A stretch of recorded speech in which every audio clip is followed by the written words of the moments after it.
I kind of feel bad for some of the players in this tournament because they were just so damn unlucky with the factions that they got. The gods were not on their side, and one such player was the Armenian king. Against FiliusRomae, he got Massagetae versus Arverni. Arverni is potentially a great counter to nomad factions and to indeed any cavalry reliant. Oh no. So this is the first time I've seen this battle, so some reactions might be a bit spontaneous. So for Armenian king, we have 3 steppe lancers on the flanks, 3 mercenary Amazonian riders, 3 steppe noble lancers in the center, 2 steppe horse skirmishers, 2 psycho cataphracts, 3 armored horse archers, 3 steppe noble lancers. Oh, for Arverni, we have. Oh, holy shit! We have 6 chosen spears. We have 2 spear warriors on each flank, 2 levy freemen, and in the back there are 4 spear nobles. In the center there are 6 Celtic slingers. I don't know why I think this is so funny, but I think it's because I guess FiliusRomae just thought, well shit, I'm going up against the Massagetae, I'm going to need a lot of spears. How about I only bring spears? I probably should bring some skirmishes as well. Well, let's bring some fucking Celtic slingers and be done with it. This is so crazy. And one of the reasons why Arverni can be such a good counter against to the Massagetae and other skirmish heavy factions or other cavalry heavy factions is because they have decent armor. They have cavalry counter tactics, shield wall. Perhaps more importantly, all of these units, if these units were hoplites, they would be sitting ducks. They would be shot to death by horse archers and cycle charged to death. But these guys have 2 javelins, 2 precursor javelins that does 32 damage and has a bonus against large. So that means that any charging shock cavalry or any cavalry that gets engaged for too long is going to be hit with both cavalry counter tactics and javelins, and it's just going to shred the lancer units of Massagetae. Oh yeah, it's so good. I'm gonna bring myself. I'm gonna bring me some spears, man. I'm gonna just bring me some fucking spears because you know spears they work real good against them Massagetae. I would have brought, to be honest, I would have brought some heavy horse. Just to ditch the spear nobles, actually, bring some heavy horse to stop the frontal cataphract charges. So then you can charge in with your heavy horse, stop the charges, and then follow up with chosen spearmen with counter cavalry tactics. So no matter what the cataphracts do, then they're going to take damage on the disengage. Dear, oh dear.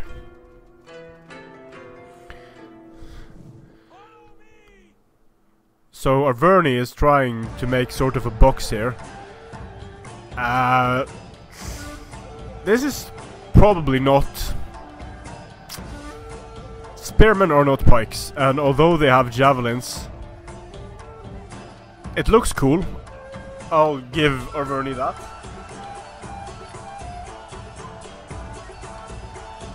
Looking at the steppe hordes approaching.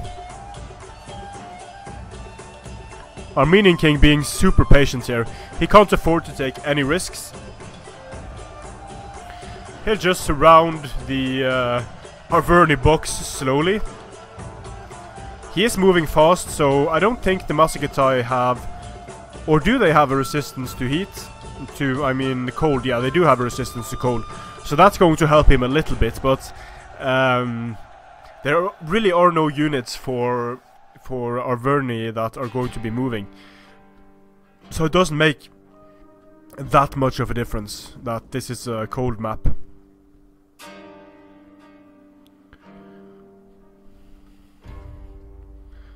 But correct me if I'm wrong here, a cold map does reduce movement speed for all units.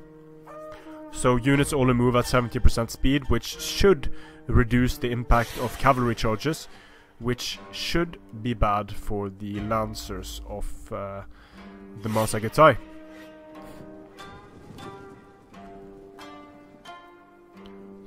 Armenian slowly surrounding, and he does have a very nice hill here. If he can get some Amazonian riders up here, they can do massive damage by firing down on the firing into the, let's see here, if they manage to fire into the backs of the chosen spears, for example, that could be good. Just look at the balance of power here. It's like the game is saying, fuck that, you are not winning this battle, Massagetae.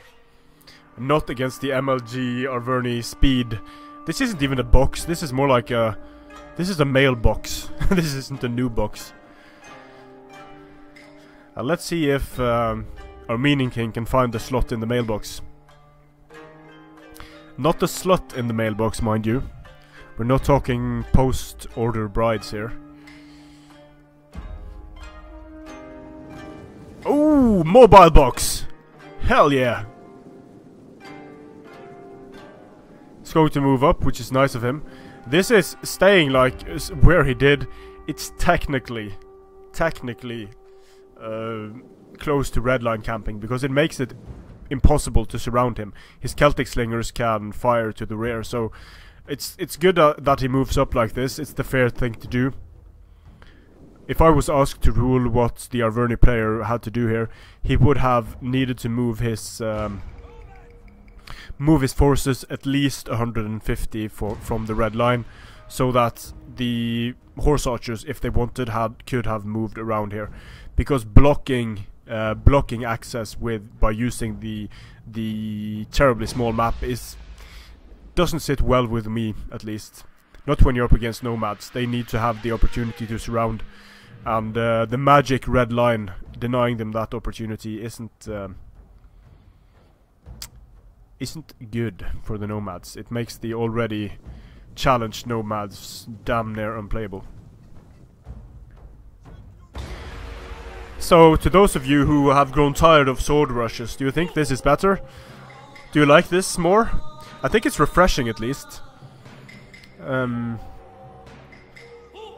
Seeing sort of the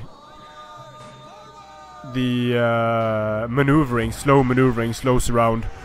Armored horse archers moving up. Celtic slingers haven't started firing yet. Maybe they are afraid that the horse archers are only going to kite. It indeed looks like they're going to try to kite, but they do take damage here. They were a bit too slow, and these guys are medium missile cavalry, so they won't be able to pull back as effectively as say very light missile cavalry or even light missile cavalry. But they do have some potentially. I think this is a good angle for them to be shooting at, into the unshielded side of the spear warriors, for example. And now the horse archers can start moving around and the surround can be completed. The main problem here, I think, is going to be the javelins and the counter cavalry tactics, because counter cavalry tactics on all of these units, I mean, the slingers, I don't see the reason for bringing this many slingers. It would have been better to have levy freemen, actually, so 3 slingers and 3 more levy freemen. I think that would have been a lot better. Then the levy freemen could just be sent out to throw javelins and absorb damage. But Armenian King is being super patient here, just walking his Saka cataphracts up, keeping them fresh, not really respecting the ranged power of Arverni here, because the Celtic slingers can do damage, but they need a lot of time to do it. And here we go, YOLO! Going to cinematic for this stuff. Boom! Knocking them down, getting through into the skirmishers. This should repeat all down the line. Yep, actually knocking down most of the unit. Massive charge incoming. The heavy cataphracts managed to get into the box. Over here as well, they are taking massive casualties, but they do manage to break in. Surrounded by the Massagetae. Scythian noblewomen saving their ammunition. So many lancers lost on that charge. Let's see if it was worth it. Oh wow, just the lancers get absolutely destroyed. The Saka cataphracts get destroyed, but they do manage to get into the Celtic slingers. So that sacrificial charge was important, and now the nomads have them surrounded. They're not even firing yet. Is Armenian king confident here? Is he overconfident, or is he plain stupid? That remains to be seen. And here come the fire against the spear nobles. The spear nobles are not braced because they threw their javelins. So that means that the steppe noble lancers are going to be able to make it through the spear nobles and into these Celtic slingers. If the spear nobles were braced here, these were chosen spears. If that's the problem with fire at will, you need to turn fire at will off on the unit that is being engaged, because Arverni isn't really using counter cavalry tactics here either, I believe. So that is important.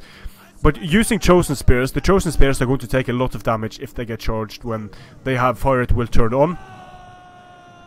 It's going to be super bad for them. And then the very heavy shock cavalry and the super heavy shock cavalry is going to be able to smash through them and get into the Celtic slingers at the rear. So, whoa, the general of Arverni is dead. He just got focused fire, very smartly done by Armenian king here. The general recently died, and here comes the second YOLO. This might actually just break the entire Arverni army at once. Look at all the morale in the red, in the orange. When they are going to lose these battles here, and lose a lot of men, we're going to see a chain rout.